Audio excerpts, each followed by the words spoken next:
시간이 조금 많이 지난 관계로 그냥 서두는 좀 생략하고 바로 말씀을 좀 나누기로 합니다. 오늘 아침에는 성도님들과 함께 이 신앙의 본질, 우리들이 지금 믿고 하나님 믿고 살아가는 이 신앙에 대해서 그것이 무엇인지 우리 한번 이 시편 102편과 또 같은 비슷한 주제를 다루고 있는 103편의 한 부분의 본문 말씀들을 통해서 신앙의 본질에 대해서 함께 좀 생각해 보기로 합니다. 이 신앙이라고 하는 것은 저희들이 지금 이렇게 많이 변해가는 이런 세계 속에서 변하지 않는 하나님을 의지하는 것이라고 하는 것입니다. 이것이 신앙의 본질입니다. 그 외에도 몇 가지들이 있는데 함께 한번 그 시편 102편 23절로부터 28절까지 제가 읽겠습니다. 그가 내 힘을 중도에 쇠약하게 하시며 내 날을 짧게 하셨도다. 나의 말이 나의 하나님이여 나의 중년에 나를 데려가지 마옵소서. 주의 연대는 대대에 무궁하니이다. 주께서 옛적에 땅의 기초를 놓으셨사오며 하늘도 주의 손으로 지으신 바니이다. 천지는 없어지려니와 주는 영존하시겠고 그것들은 다 옷같이 낡으리니 의복같이 바꾸시면 바뀌려니와 주는 한결같으시고 주의 연대는 무궁하리이다. 주의 종들의 자손은 항상 안전히 거주하고 주의 후손은 주 앞에 굳게 서리이다 하셨도다. 먼저 이 시편 102편에 쓰여진 배경은 어떤 그 포로기적 상황 속에서 개인들이 겪는 어떤 그런 고통, 또 그 공동체들이 겪는 이 고통이 함께 그런 가운데에서 하나님 앞에 왜 이런 일들을 허락하셨나요 하고 탄원하는 그런 탄원 시로 이해를 하고 있습니다. 특별히 이 시편 기자는요, 자기가 23절에 보면 그 생명이 이렇게 단축되는 그런 경험하고 그래서 그런 거에 대해서 하나님 나 중년에 데려가시면 안 돼요 하고 이렇게 간구하는 그런 24절의 내용, 그리고 그런 가운데서도 절망하지 않고 이 세상을 창조하신 그 하나님, 그 영원하신 분을 이렇게 그 하나님의 영원성에 대해서 고백하는 그와 같은 시로 되어 있습니다. 그래서 특별히 우리가 읽은 이 본문의 말씀은 개인의 죽음 위기를 경험을 갖다가 그냥 단순한 절망으로 끝내지 않고 그것을 하나님이 창조의 하나님이다, 이 창조 신앙과 이렇게 연결시킴으로써 우리 개인들의 어떤 유한성을 하나님의 영혼과 연결시켜서 그리고 또 그 후손들이 그 공동체가 계속 지속되는 이런 것을 흐름을 말해주고 있습니다. 그래서 이 본문 속에서 우리는 몇 가지들을 생각해 볼 수 있는데, 첫 번째로 우리 사람의 생명이 얼마나 유한하냐. 그래서 그러면서 또 하나님의 이 주권에 대한 것을 강조를 하고 있는데, 시편 기자가 자기 자신의 생명이 단축된 것을 하나님의 주권에 의해서 하나님이 그렇게 하신 거라고 이렇게 이해를 하고 있다고 하는 거예요. 그리고 그런 고난 속에서도 하나님의 주권을 인정을 하고 있습니다. 그리고 이제 두 번째 또 내용을 보면 하나님은 창조주로서 이 시간 위에 계신 분이라고 하는 것을 말씀해주고 있어요. 25절에 보니까 주께서 옛적에 땅의 기초를 놓으셨다. 자기가 지금 막 고통을 당하는데 갑자기 이상하게 이 시인은요, 창조로다가 옛날로 딱 돌아가. 이 창조 신앙, 하나님께서 세상을 창조하신 영원부터 계신 분이라고 하는 것으로 거꾸로 돌아가서 이렇게 자기의 고난과 비교를 해가지고 그 창조에 대한 것을 얘기를 하고 있어요. 그리고 세 번째로는 26절에 보면 하늘과 땅은 낡아지지만 하나님은 영존하시는 분이라고 이렇게 묘사를 하면서 이 피조 세계들은, 이 피조물 모든 세계들은 다 소멸해 가지만 하나님은 불변하시는 분이라고 이렇게 대조해서 또 얘기하는 것을 볼 수가 있습니다. 그리고 27절에 보면 주는 한결같으사. 이 표현은 하나님이 어떤 약속을 하셨을 때 그 약속을 끝까지 이렇게 지키시는 신실하신 분이라고 하는 그런 표현이에요. 그런 하나님, 변하지 않는 하나님이시기에 나 우리들을 구원하기에 당신은 진짜 가능하신 분입니다. 이렇게 해서 하나님의 이 동일성이 우리 구원의 근거가 된다고 하는 그런 것들을 얘기해주고 있습니다. 뿐만 아니라 그냥 자기 자신뿐만 아니라 그 후손들까지도 28절에 보면 주의 종들의 자손은 항상 있고, 그래서 이 후손까지, 이 공동체의 미래까지 하나님의 영원성에 달려있다. 그래서 우리 인간이 계속 지속되는 것은 하나님 안에서만 보장된 거다라고 하는 것을 이렇게 얘기를 해주고 있습니다. 그래서 이제 이 본론으로 가기 전에 서론적으로 말씀을 드리면, 우리 사람들이 살아가는 세계는 끊임없이 변화하고 있잖아요. 계절도 바뀌고, 엊그제 막 추운 것 같은데 벌써 지금 이제 더워서 반팔 입어야 되는 그런 때가 되었잖아요. 그렇죠? 이 계절도 바뀌고, 환경도 바뀌고, 우리 인간의 삶과 관계들도 여러 가지로 흔들리죠. 그런 변화 가운데서도 이 시인은 자신의 생명이 쇠약해지고 날이 짧아지는, 단축되는 어떤 그런 위기를 경험을 했어요. 그렇지만 이 시인은 그런 절망 속에서 그냥 멈추지 않고 변하는 세계를 넘어서 변하지 않는 하나님을 이렇게 바라보고 있다고 하는 거예요. 창조를 통해서. 그래서 그렇게 25절로부터 27절에 보면 주는 옛적에 땅의 기초를 놓으셨사오며 하늘도 주의 손으로 지으신 바니이다. 그들은 멸망할 것이나 주는 영존하시겠고 주는 한결같으시고 주의 연대는 무궁하리이다. 그래서 사실 이 고백은 단순한 그냥 그 어떤 교리적인 고백이 아니에요. 자기가 지금 중년에서 막 어떻게 떠날지도 모른다고 하는 어떤 그런 무너지는 현실 속에서 붙드는 어떤 신앙의 고백이라고 하는 거예요. 그래서 이와 같은 이 변화하는 세계 속에서 어떻게 변하지 않는 하나님을 붙드는 신앙으로 우리가 살아갈 수 있을까 하는 그런 것들을 한번 함께 살펴보기를 원합니다. 그래서 이 본문 통해서 우리에게 주시는 것은 5가지 교훈이 있는데, 첫 번째는 세계는 변한다고 하는 거예요. 그 다음에 이 피조 세계도 변한다고 하는 거예요. 그리고 그러나 하나님은 변하시지 않는 분이다. 그래서 변하는 세계와 변하지 않는 그런 속에서 드러난 우리 신앙이라는 본질이 뭔가? 그것은 변하지 않는 하나님을 붙드는 삶이다 라고 하는 그런 교훈들을 우리에게 말씀해 주고 있습니다.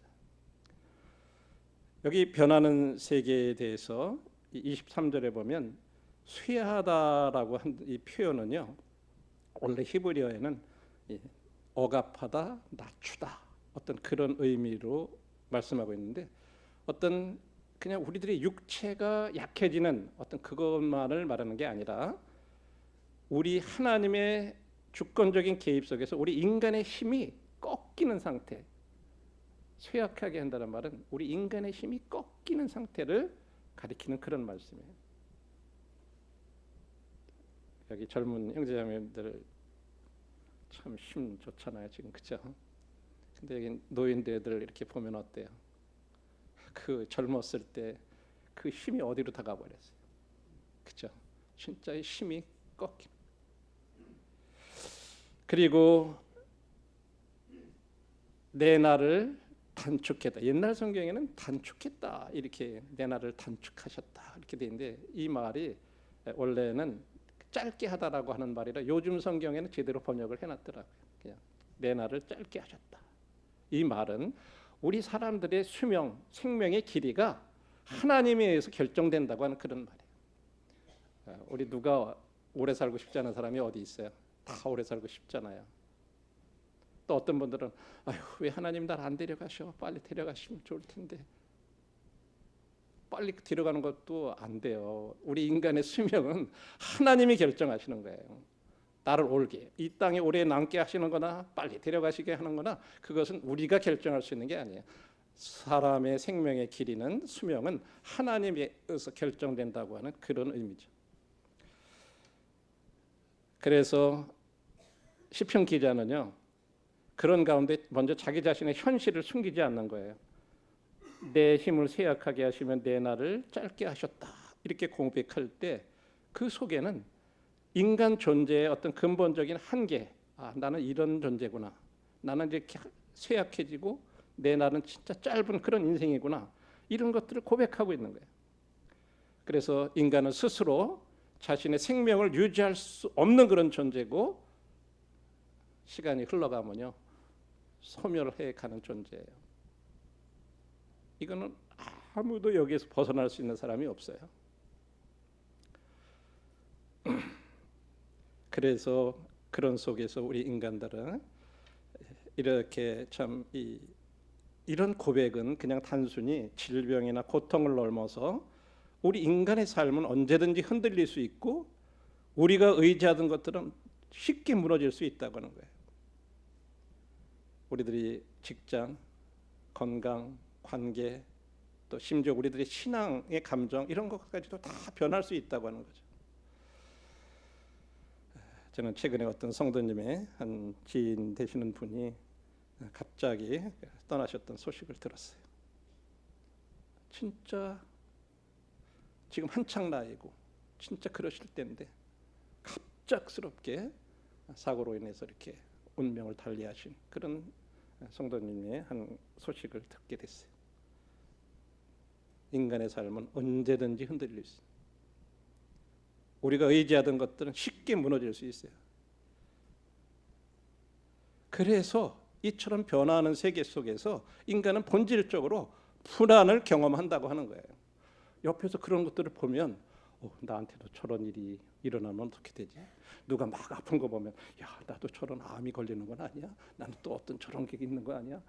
뭐 이러면서 사람들이 그런 걸 보고 불안해하는 거예요. 그런데 중요한 거는 이 시편 기자는요 이러한 불안에 대해서 이것을 그냥 없어 그런 거 없어 하고 외면하지 않아요. 그대로 받아들이면서 그것을 하나님 앞으로 가져 나갔다고 하는 거예요. 이게 참 중요해요. 이게 신앙이에요. 이게 신앙의 출발점이에요. 우리가 어떤 문제들이 있을 때 그런 것을 그냥 외면하고 회피하려고 그러지 말고 그걸 하나님 앞에 가져 나가세요. 내가 어디가 아프다, 내가 무엇이 불안한 것 같으면 그걸 가지고 하나님 앞에 나오라는 거예요. 이것이 첫 번째, 세계는 이렇게 다 변화하고 있다고 하는 거예요. 세상은 다 변해요. 그래서 우리들이 불안한 거예요. 그 다음에 두 번째로 세상의 그 피조 세계, 시스템 이런 것들도 다 변한다고 하는 거죠. 그래서 26절에 보면 그것들은 다 옷같이 낡으리니 의복같이 바꾸면 바꾸려니와. 여기 옷같이 낡아지리라고 하는 이 표현은요 그냥 우리 우리들 어떠세요? 이렇게 새 옷을 입다가도 시간이 가고 몇 년 지나면 너덜너덜해지고 보니까 그러면 어떻게 돼요? 벗어버리고 새 것으로 갈아입잖아요. 그렇죠? 그것처럼 뭔가 이 세상의 모든 그 시스템들 피조의 세계는요 교체 가능하다고 하는 것을 말해주는 거예요. 그래서 창조 세계는 항상 가변성, 변화할 수 있는, 교체할 수 있는 그런 것을 말씀해주고 있어요. 그래서 옷은 입었다가 벗고 낡으면 버리고 새 것으로 갈아입잖아요. 그런 것처럼 우리 세상의 모든 시스템 피조 세계는 영원한 실체가 아니라 일시적이고 교체 가능한 그런 것들이라는 거죠. 이 말은 그냥 하나님이 지으신 이 창조 세계가 그것밖에 안 돼?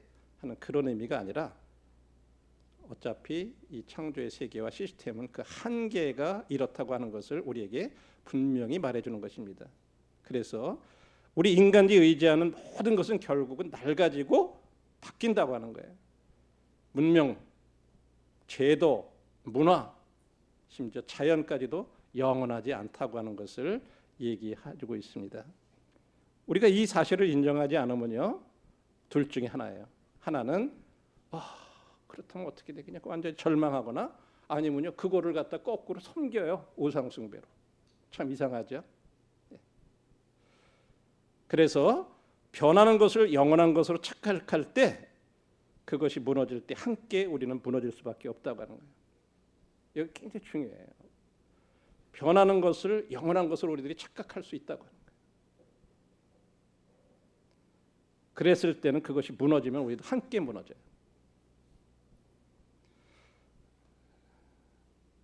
자, 이것이 피조 세계, 이 세상의 모든 시스템은 다 변한다고 하는 것을 옷같이 낡아지리라는 말씀 속에서 우리가 볼 수 있고, 세 번째로는 27절입니다.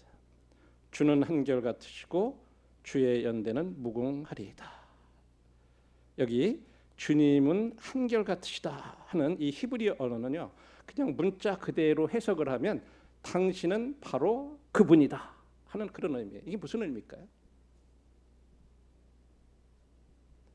하나님은 변하지 않는 분이십니다. 시간의 흐름 속에서도 당신은 동일하게 존재하는 분이십니다. 그런 의미가 있는 말이에요. 그리고 주의 연대는 무궁하다. 27절에 이 말은 하나님이 시간의 지배를 받지 않으신 분이라고 하는 그런 말이에요. 우리 사람은 시간 속에서, 우리 오늘 지안이로 태어났잖아요. 이제 조금 터서 이제 크고 해서 청년이 되고 이렇게 해요. 그러다 보면 늙어져요. 그림은 사라져요. 우리 인간은 어떤 사람도 여기에서 시간 안에서 벗어날 수가 없어요. 우리는 시간 안에 살아가요. 그런데 하나님은 모든 세대를 초월하여 존재하신다. 이 말은 시간의 통제 안에 하나님은 갇혀 계신 분이 아니라고 합니다.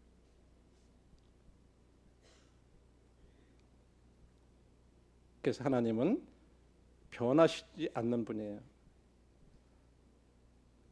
그래서 그분이 하신 약속도, 그분이 우리를 사랑하신 그 사랑도, 우리를 구원하신 구원도, 또 우리와 약속하신 약속도 변하지 않는다고 하는 거예요. 그런데 우리는 이게 참 이해가 안 돼요. 왜? 우리는 약속해도요, 아무리 찰떡같이 약속해도 우리는 못 지켜요. 그렇죠? 우리가 아무리 사랑해도 우리는 이기적이에요. 나한테 뭔가 문제가 되거나 해가 되면 거기에 대해서 반응을 해요. 좋지 않게. 그런데 왜 그럴까요? 우리는 변하는 존재이기 때문에 그래요. 근데 하나님은 그 자체가 변하시지 않는 분이기 때문에 이런 게 가능한 거예요. 그래서 우리는 세 번째로는 하나님은 변하시지 않기 때문에 동일하신 분이시고, 또 하나님은 시간에 갇혀지지 않는 영원히 계신 분이구나. 이런 것들이 참, 이런 것을 통해서 우리가 비교해 보는 거예요. 우리 인간과 하나님, 피조 세계와 하나님, 이 대비를 통해서 우리 인간이 얼마나 유한하고 하나님은 그러나 얼마나 영원하신 분이신가. 그리고 이 피조 세계는 이렇게 변하지만 이 세상을 창조하신 그 창조주는 변하시지 않는 분이다. 이것 바로 신앙이라고 하는 것은 바로 변하는 것에 의지하는 것이 아니라 변하지 않는 하나님께 자신을 맡기는 것, 이게 신앙이라고 하는 거예요. 뭐 신앙이 좋다 나쁘다 그럴 때 얼마나 내 믿음이 좋냐 나쁘냐, 그게 내가 뭘 그렇게 붙들고 있는 게 아니라 나는 변할 수밖에 없는 그런 존재일 건데, 그 변하지 않는 그 하나님 앞에 우리 자신을 맡기는 게 바로 신앙이에요.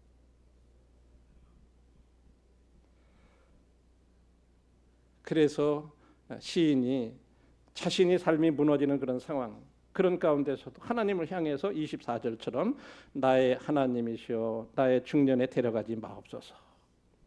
이 기도는요, 절망 속에서도 하나님을 향하는 어떤 그 신앙의 모습을 말해주고 있는 거예요. 그리고 그 기도를 그렇게 할 수 있는 근거가 자신의 상태, 내가 이렇게 잘하고 있으니까, 내가 이렇게 믿음이 좋으니까, 그렇게 거기에 근거해서 한 기도가 아니라 하나님의 성품을 의지해서 한 기도라고 하는 거예요.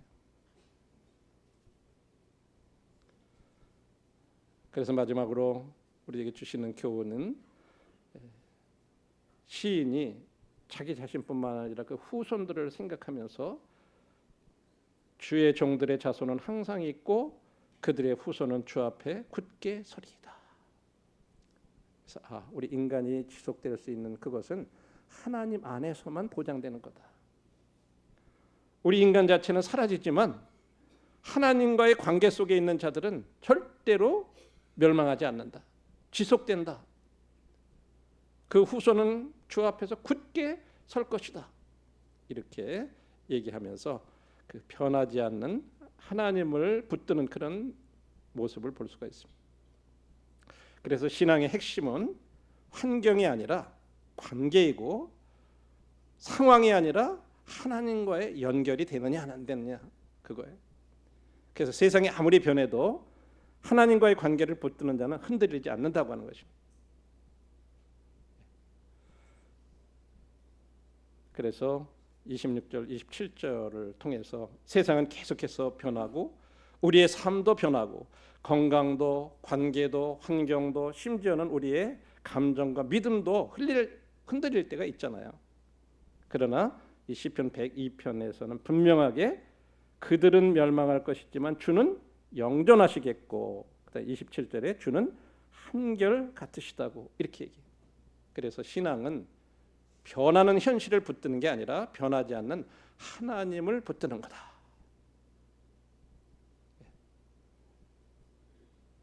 그러면 중요한 질문을 우리 스스로에게 한번 해봐야 되겠잖아요. 나는 지금 무엇을 붙들고 있지? 내가 만일에 변하는 것을 붙들고 있다면 그건 반드시 무너질 거예요. 그러나 변하지 않는 하나님을 붙든다면 어떤 상황 속에서도 무너지지 않을 것입니다. 그래서 변하는 이런 세계 속에서 흔들리지 않는 그런 삶은 환경에서 오는 것이 아니라고 하는 거예요. 내가 좀 더 뭐가 있고 뭐가 채워지고 그러면 좀 안정되겠지 그렇게 생각할 수 있지만 절대 그렇지 않다는 거죠. 변하는 세계 속에서 흔들리지 않는 삶은 하나님께서 온다고 하는 거죠. 그래서 마지막 결론은 신앙의 정의는 뭐냐? 이렇게 막 변화하는 속에서 변하지 않는 것을 붙드는 거예요. 불변을 붙드는 거. 그리고 시간 속에서 이 말은 무슨 말이에요? 나는 언젠가는 그냥 떠날 거고 나는 시간에 갇혀 사는 그런 존재고 그렇지만 하나님은 그런 분이 아니셔. 영원히 존재하시는 분이야. 그 영혼을 붙드는 거. 그리고 무너지는 현실 속에서 하나님을 붙드는 거. 내가 지금 생각할 땐 이건 도저히 불가능해. 어떻게 이런 일이 나한테 이랬지? 어떻게 우리 가정에 이런 일이 생겼지? 그런 속에서도 하나님을 붙드는 거. 이게 신앙이라고 하는 거죠.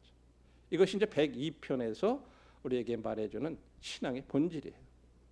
그리고 이제 비슷한 103편에서 계속해서 유사한 그런 주제 가운데서 이 103편 15절로부터 17절을 보면 우리 인생은 그날이 풀과 같으며 그 영화가 들의 꽃과 같도다.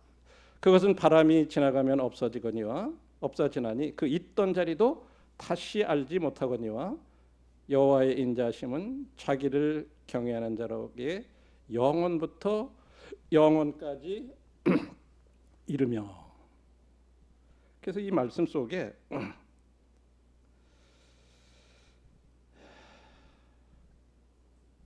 이 시인은 지금 이렇게 얘기를 합니다.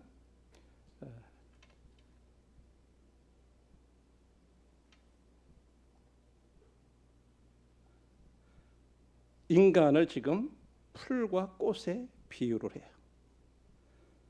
이 말은 그냥 단순히 시적으로 우리 인생은 풀과 같고 꽃과 같다 그런 어떤 그런 시적 표현이 아니에요. 우리 인간 존재의 본질이 뭐냐 하는 것을 말씀해 주는 것입니다. 젊음도 지나가고 건강, 우리가 이 풀 잘 아시잖아요. 풀 아침에 막 비가 오고 나면 금방 또 푹 올라와요. 그렇지만 해가 막 뜨겁게 지금 또 시들어져요. 요즘 우리 벚꽃 한참 막 한 일일이 그냥 막 필 때 얼마나 멋져요. 조금 지나니까 그 꽃 다 없어졌잖아요. 그렇죠? 우리 인생을 이 삶도 그와 같다는 거죠. 젊음도 지나가고 건강도 약해지고 우리 기억력 시간이 지나면요 참 성도들 이름도 얼굴은 뱅뱅뱅뱅 도는데 이름이 안 떠올라서 핸드폰에다 막 쳐가지고 툭 하다 보면 이게 그러면서 이 생각나. 제 얘기하는 거. 우리 다 그런 거 생각하실 거예요. 시간이 흐르면 그래요. 그렇죠? 우리가 이루어 놓은 일들, 업적조차도 다 사라져요. 이처럼 우리 인간들은 진짜 덧없다고 얘기해요.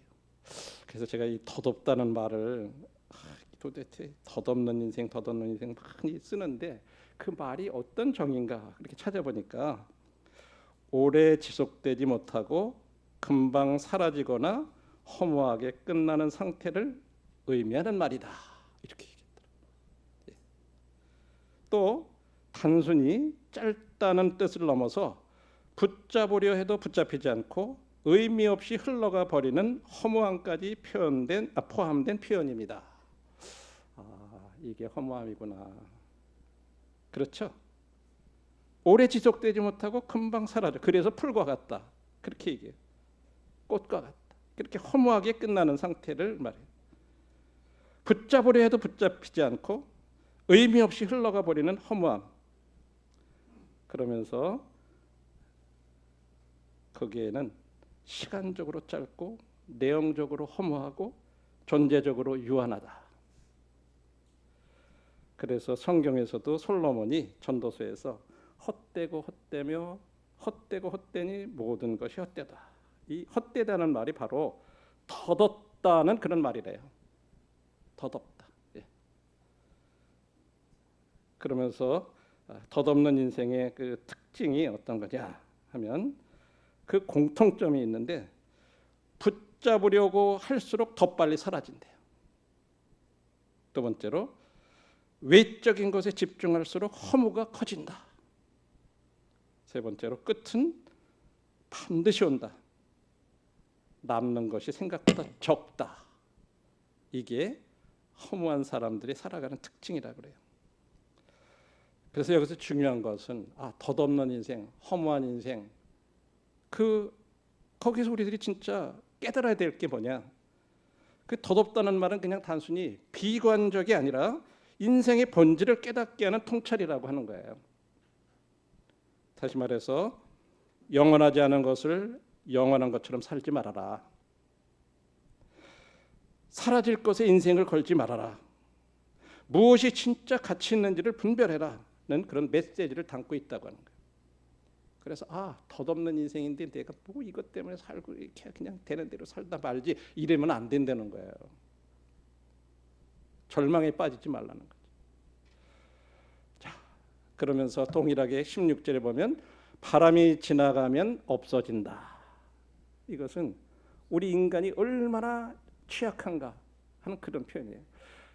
바람만 불어도 그냥 없어진. 외부의 작은 변화에도 쉽게 무너질 수 있는 존재가 바로 인간이라.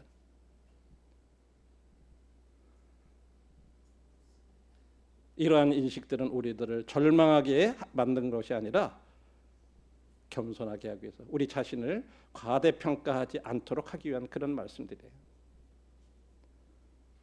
신앙이라고 하는 것은 이처럼 나의 한계를 인정하는 데서부터 시작된다고 하는 것입니다. 근데 많은 사람들이 나는 무엇인가 할 수 있다고 생각하기 때문에 하나님을 의지 안 하는 거예요.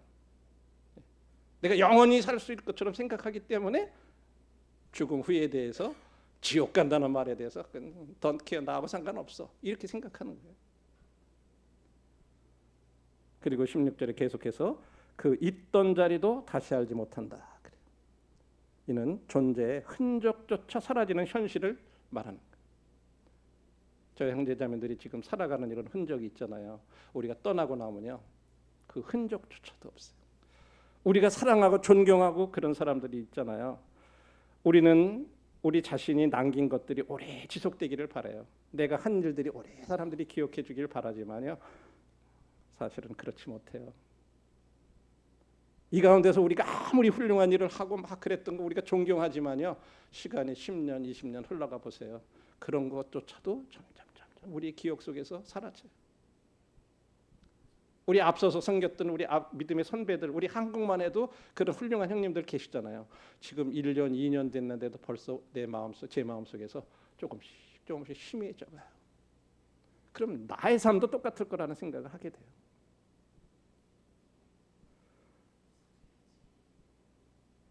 역사 속에서 대부분의 사람들은 다 잊혀진다고 하는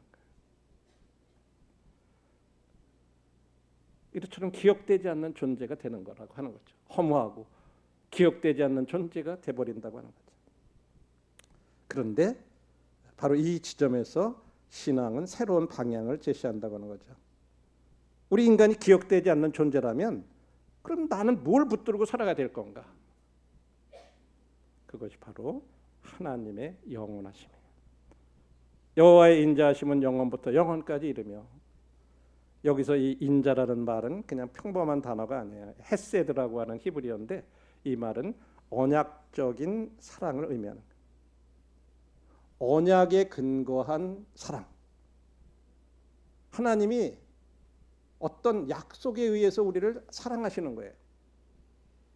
이것이 하나님의 사랑이에요. 우리는 조건적인 사랑이에요. 너가 나한테 이만큼 잘해주면 나도 이만큼 해줄게 하는 것이 우리 사람들의 사랑이에요. 그것은 모든 사랑 관계 속에서 우리 인간의 사랑은 그런 조건적인 사랑이에요. 아무리 훌륭한 사람도 거의 언약적인 이 조건적인 사랑에서 예외되는 사람들은 거의 없다고 생각해요.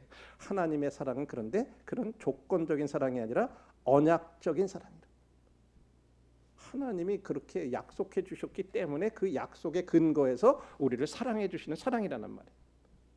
그런 하나님의 사랑이 영원부터 영원까지 된다. 우리 인간은 아까도 말씀드렸지만 시간 안에 갇혀 있어요.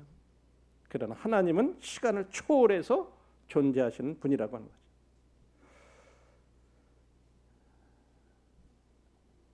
그래서 영원부터 영원까지라는 이 말은 시간의 시작과 끝을 초월하는 하나님의 존재 방식을 말씀하고 있는 것입니다. 그래서 우리는 시간 안에 있지만 하나님은 시간을 초월해서 존재하신 분이에요. 그래서 우리 인간의 삶이 짧고 그럼 더덥다고 하면 그럼 무의미한 그런 인생 그러라고 얘기하는 그렇지 않아요. 우리가 하나님의 사랑 안에 들어오면요, 하나님의 사랑 안에 들어오는 그 삶은 이제 그 시간의 한계를 넘어설 수 있다고 하는 거예요. 이게 진짜 감사한 거예요. 여러분, 예수님 아니라고는, 그리스도 아니라고 하는 그 단어는요 굉장한 의미가 있어요. 그냥 단순히 어디 뭐 집안에 있다 하는 그런 안이 아니에요. 우리가 예수님 안에 들어왔다, 하나님을 믿는 믿음 안에 들어왔다, 하나님의 사랑 안에 들어왔다는 말은요, 우리는 이제 시간을 넘어가는 거예요. 그래서 영원한 생명을 누린다는 그런 표현이에요. 우리가 뭐 그렇게 그런 존재가 돼서 그런 게 아니에요. 하나님이 그런 분이기 때문에 그분 안에 우리가 들어오면 우리가 그것을 누린다고 하는 거예요. 그래서 우리 사람들이 인간이 덧없다는 그런 사실을 모르면요, 하나님의 영원성도 깊이 이해를 못하게 돼 있어요. 반대로 하나님의 영원성을 모르면 우리 인간은 절망으로 끝나요. 뭐 끝나니까 덧없음으로, 그렇죠? 그래서 우리는 이 덧없음 속에서 우리는 하나님의 영원성을 발견하는 거예요. 그래서 이 신앙이라고 하는 것은 어떻게 보면 이 두 가지를 동시에 붙드는 거예요. 나는 풀과 같은 덧없는 존재다. 그러나 하나님은 영원하시다. 이 두 가지 인식이 이 결합이 될 때 우리 인간은 자신을 낮추면서도 절망하지 않게 되는 거예요. 하나님 앞에 겸손해지면서도 소망을 갖게 되는 거예요.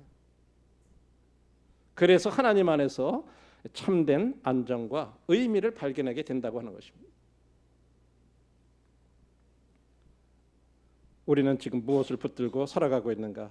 앞부분에서도 우리가 그것을 살펴봤어요. 많은 사람들은 변하는 것을 붙든다는 거죠. 그래서 건강이나 재물이나 어떤 관계나 명예나 이런 거 붙들어요. 그런데 이런 것들은 결국 뭐라 그래요? 풀과 꽃과 같은 것이다. 진짜 붙들어야 할 것은 하나님의 사랑이라고 하는 거예요. 하나님의 사랑은 하나님이 변하시지 않기 때문에 그 하나님의 사랑도 변하지 않고, 하나님이 변하시지 않는 분이기 때문에 하나님 약속도 사라지지 않아요. 그래서 하나님의 은혜는 나뿐만 아니라 다음 세대까지도 계속해서 지속된다고 하는 거예요. 그래서 우리는 풀과 같고 꽃과 같고 결국 사라지는 그런 존재이지만 하나님은 그러한 그 인자하심은 영원부터 영원까지 이른다. 그래서 신앙이라고 하는 것이 이 두 진실 사이에서 형성이 된다고 하는 거죠. 그래서 자신의 덧없음을 인정하면서 하나님의 영원성을 붙드는 것, 이게 신앙이다. 우리가 지금 믿고 있는 것이 바로 그런 거라고 하는 거예요. 그래서 다시 한번 우리들이 믿고 있는 이것이 얼마나 가치 있는 건가, 이거를 다시 생각해 볼 수 있으면 좋겠어요. 그래서 흔들리는 세상 속에서 흔들리지 않는 삶은요, 자신의 강함에서 나오는 것이 아니라고 하는 거예요. 그것은 변하지 않는 하나님을 붙드는 데서 우리의 삶이 흔들리지 않는다고 하는 것이죠. 그래서 시편 103편에서 신앙의 정의는 사라지는 존재가 사라지지 않는 하나님을 붙드는 것이 신앙이다, 이렇게 정의를 내리고 있어요. 102편에서는 어떻게 정의를 내렸죠? 변화 속에서 변하지 않는 것을 붙드는 게 신앙이다. 또 시간 속에서 영원을 붙드는 것이 신앙이다. 무너지는 현실 속에서도 하나님을 붙드는 것이 신앙이다. 그래서 우리가 이 102편과 이 103편의 신앙의 정의를 다시 생각하면서 저와 형제자매님들이 이 하나님의 사랑 안에 들어와 있다는 것이 얼마나 복된 건가. 우리는 이제 시간을 초월한 그런 삶을 우리가 살아갈 수 있다고 하는, 무너지는 현실 속에서 또 많은 것들이 우리 주변에 많은 것이 변화되고 불안하고 우리나라가 어떻게 될지 뭐 이런 것들 막 생각할 때 우리 불안하잖아요. 그러나 그런 속에서도 변하시지 않는 그 하나님의 공의, 정의, 이런 것들을 우리가 붙들고 살아가는 거예요. 하나님께서 책임져 주실 거다. 우리나라를 책임져 주실 거다. 나를 책임져 주실 거다. 이런 것들을 우리가 생각하면서 함께 계속 신앙 안에서 우리가 함께 이 길을 걸어갈 수 있으면 좋겠습니다. 감사합니다.